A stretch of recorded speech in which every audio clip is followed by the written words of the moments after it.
ایک ہے تبلیغ تبلیغ تبلیغ تبلیغ کرتے جائیے، پہنچ جائیے امریکہ تک، پہنچ جائیے جاپان تک، لیکن کسی ایک گاؤں میں بھی آپ اس نظام کو قائم نہ کر سکیں۔ دنیا کہے کہ کون سا اسلام لائے ہو ہمارے لیے، تو ہمیں پتہ نہیں بھائی، کئی کتابوں میں لکھا ہے، کہیں دکھا سکتے ہو دنیا میں؟ نہیں۔ یا یہ کہ کسی اور طریقے سے، ایک یہ ہے کہ اصلاح نفس کرتے چلے جاؤ، کرتے چلے جاؤ، تزکیہ کرو، لوگوں کو اندر سے مانجو رگڑو، کرتے جاؤ، یہ ایک خانقاہی نظام یہ بھی دنیا میں رہا ہے، ایک کام ہے۔ لیکن محمد رسول اللہ کا کام کیا ہے؟ تبلیغ بذریعہ قرآن، یتلو علیہم آیاتہ، اور پھر تزکیہ کہ اندر سے ساری امنگیں، ساری آرزویں ختم ہو جائیں سوائے اللہ کے دین کے غلبے اور اللہ کی رضا کا حصول اور آخرت کی فلاح کا حصول۔ کوئی اقتدار کی طلب، کوئی شہرت کی طلب، کوئی دولت کی طلب نہ باقی رہے۔ اور پھر یہ ہے کہ ان لوگوں کو جوڑو، جمع کرو، طاقت بناؤ۔ اس لیے یہ جان لیجئے، نظام کبھی وعد و نصیحت سے نہیں بدلا، کبھی نہیں بدلا۔ ہاں اخلاق بدل جاتے ہیں، کوئی نظام میں جزوی تبدیلی بھی آ سکتی ہے، ریفارمیشن کسی درجے میں ہو سکتی ہے، نظام نہیں بدلے گا۔ کیا بادشاہت کا نظام فرینچ ریولوشن کے بغیر دنیا سے ختم ہو سکتا تھا؟ کیا کمیونزم دنیا میں خونریزی کے بغیر آ سکتا تھا؟ ابھی مثال دی گئی ہے ایران کی، وہاں جانے دیے، 20,000 آدمیوں نے جانے دیے، جانے دینے تو پڑیں گے۔ ہاں انہوں نے خود ہتھیار نہیں استعمال کیے اور ایران کی فوج کے خلاف، یہ بات بالکل مختلف ہے۔ جانے تو دینی پڑی ہیں، نہ تعلیم و تدریس سے، نہ تبلیغ سے، نہ تزکیے سے، محض ان سے کام نہیں ہوگا جب تک کہ یہ سارے کام اقبال نے جو ہے 2 شعر میں جمع کر دیے۔ واقعتاً میں حیران ہوتا ہوں کہ جب یہ شعر کہے وہ کس جگہ پر ہوں گے جہاں سے وہ بات کر رہے تھے۔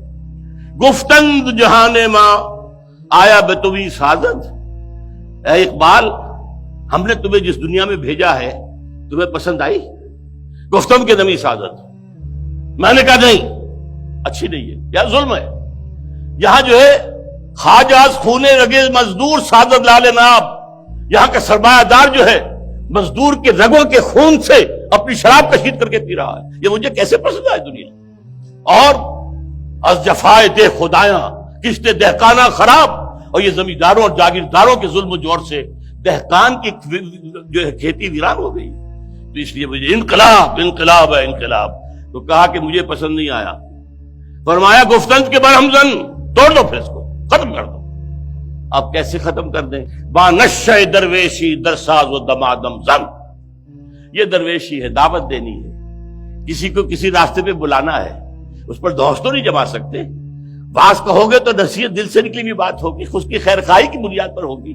وہ بات کہو گے، وہ گالی دے جائے گا، چپ رہو گے۔ بدھ مت کے بھکشو بننا پڑتا ہے۔ 12 برس مکے کے اندر کیا تھا کہ چاہے تمہارے ٹکڑے اڑا دیے جائیں تم ہاتھ نہیں اٹھا سکتے، چاہے دہتے ہوئے انگاروں پر لٹا دیا گیا خباب بن الارت کو، انہیں اجازت نہیں تھی، ورنہ ایک آدمی سمجھے کہ مجھے تو زندہ بھون رہے، کباب بنانے لگے ہیں، اگر اجازت ہو تو 2-4 کو مار کر تو مرتا نا انسان، ایسے تو نہیں مرتا، لیکن نہیں تھی، اجازت نہیں تھی۔ پیسو ریزسٹنس، اسمرو یا آل یاسر فإن موعدکم الجنہ، بدترین ٹارچر کر رہا ہے ابو جہل حضرت سمیہ کو اور حضرت یاسر کو رضی اللہ تعالیٰ عنہما، لیکن حضور پاس سے گزرتے ہوئے کیا کہتے ہیں؟ اسمرو یا آل یاسر فإن موعدکم الجنہ، اے یاسر کے گھر والوں صبر کرو۔ یہ سارا دور صبر کا تھا، یہ درویشی کا تھا۔ باندشہ درویشی در ساز و دمادم زن، جو پختہ شوی خودرا بر سلطنت جم زن، جب تیار ہو جاؤ، تعداد کافی ہو، ڈسپلن کے خوگر ہو چکے ہوں، تن من دھن یہاں تک کہ جان دینے کو تیار ہوں، سر سے کفن باندھ لے، دل تمام آرزوؤں سے خالی ہو چکے ہوں، اور اس کے لیے کمر کس لیں، تو پھر یہ کہ اگر مناسب تعداد بھی ہے تو میدان میں آؤ، للکارو باطل کو، اب میدان میں آ کر ٹکراؤ۔